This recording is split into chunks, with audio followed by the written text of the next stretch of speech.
Hello guys, welcome to study of education में आप सबका स्वागत है। अगर मेरे यूट्यूब चैनल में नहीं है तो प्लीज़ चैनल को सब्सक्राइब करें और बेल आइकन को प्रेस करें ताकि नोटिफिकेशन सबसे पहले आप तक पहुंचे। तो आज है 24 तारीख, तो आप सभी का एग्ज़ाम है, क्या कहता है, 12th वाले और 11th वाले आप सभी का ज्योग्राफी एग्जाम। तो आप लोग वीडियो को अंत तक जरूर देखें। सब्जेक्टिव क्वेश्चन यही सेम टू सेम ये रहेगा, तो आप बताते हुए चाहते हैं आप लोग वीडियो को अंत तक जरूर देखें, अपने दोस्त को भी शेयर करते हैं। तो आप सभी को 10 सब्जेक्टिव बताऊँगा, जिसमें से आपको किन्हीं 5 प्रश्नों के उत्तर देना है। ठीक है, तो पहला क्वेश्चन क्या कहता है? पहला क्वेश्चन कहता है जनसंख्या वृद्धि से आप क्या समझते हैं? जनसंख्या वृद्धि से आप क्या समझते हैं?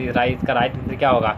जनसंख्या वृद्धि अथवा जनसंख्या परिवर्तन का अभिप्राय किसी भी क्षेत्र में समय की किसी निश्चित अवधि के दौरान बसे हुए लोगों की संख्या परिवर्तन से है। यह परिवर्तन धनात्मक भी हो सकता है और ऋणात्मक भी हो सकता है। इसके निक्षेप संख्या अथवा प्रतिशत के रूप में भी अभिव्यक्ति किया जा सकता है। ठीक है गाइस, तो जनसंख्या वृद्धि से हम ये समझते हैं। ठीक है गाइस, क्वेश्चन नंबर 2 क्या अगर आर्थिक भूगोल की 2 उपशाखाओं के नाम बताए। आर्थिक भूगोल की 2 उपशाखाओं के नाम बताए, तो क्या करें? 2 आर्थिक भूगोल की उपशाखाएं के नाम बताते हैं।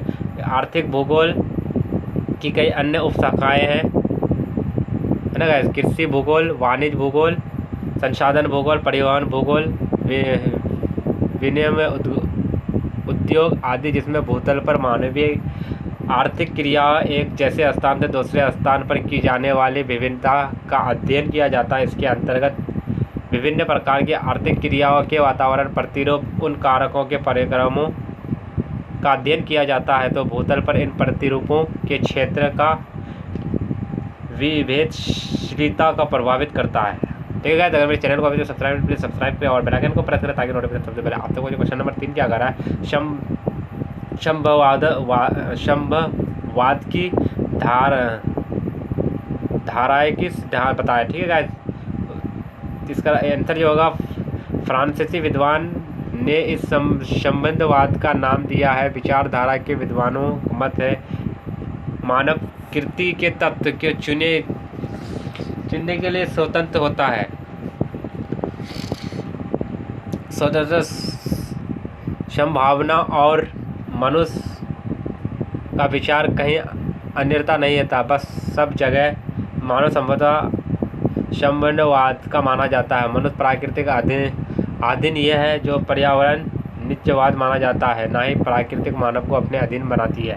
ठीक है, बिहार के 2 शहरों के नाम बताए। बिहार के 2 शहरों के नाम औरंगाबाद और बेगूसराय।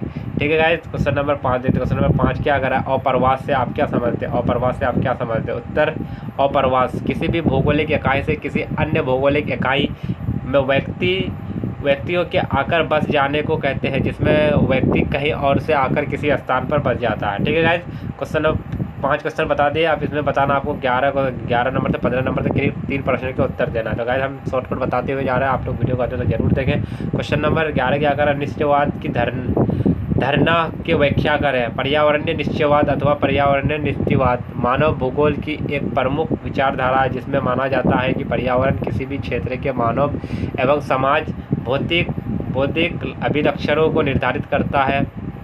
निश्चयवाद विचारधाराओं के मनुष्य के प्रत्येक क्रियाकलाप पर्यावरण नियंत्रण करता है।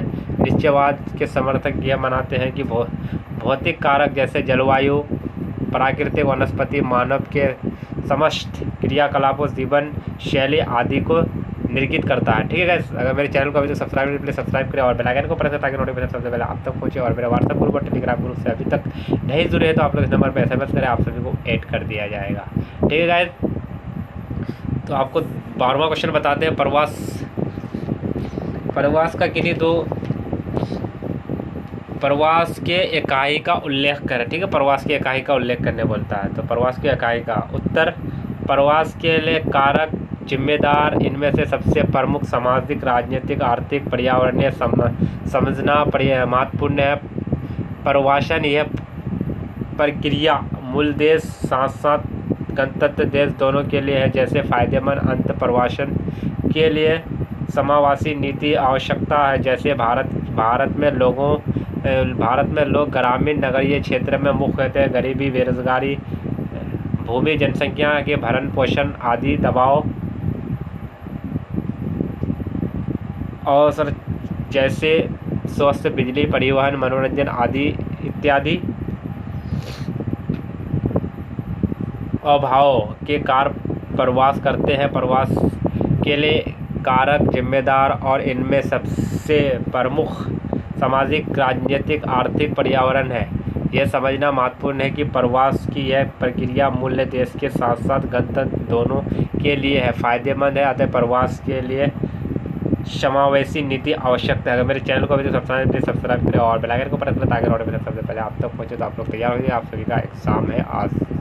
ठीक है गाइस, क्वेश्चन नंबर 13 बता दें। क्वेश्चन नंबर 13 क्या कर रहे हैं? भारत में जनसंख्या वितरण के प्रारूप की व्याख्या करें। भारत में जनसंख्या वितरण अत्यधिक असमान है। भारत की लगभग आधी आबादी सिर्फ 5 राज्यों उत्तर प्रदेश 16%, महाराष्ट्र 9%, बिहार 9%, पश्चिम बंगाल 8% और आंध्र प्रदेश 7% में रहती है। क्षेत्रफल की दृष्टि से सबसे बड़ा राज्य राजस्थान है, जिसमें भारत की कुल जनसंख्या मात्र 6% निवास करती है। भारत की वर्तमान जनसंख्या विश्व की जनसंख्या 17% है। इसके अतिरिक्त यह व्यक्ति देश के 3.28 मिलियन वर्ग किलोमीटर भूमि में आसमान रूप से फैले हुए हैं। 2001 की जनगणना के अनुसार फैलाकर 166 मिलियन निवासियों के साथ उत्तर प्रदेश का जनसंख्या घनत्व भारत में सबसे अधिक है। ठीक है गाइस, अगर मेरे चैनल को अभी तक सब्सक्राइब नहीं तो प्लीज़ सब्सक्राइब करें और बेल आइकन को प्रेस करें ताकि नोटिफिकेशन सबसे पहले आप तक पहुंचे। और मेरे व्हाट्सएप ग्रुप और टेलीग्राम ग्रुप से नहीं जुड़े हैं तो आप लोग इस नंबर पर SMS करें, आप सभी को ऐड कर दिया जाएगा।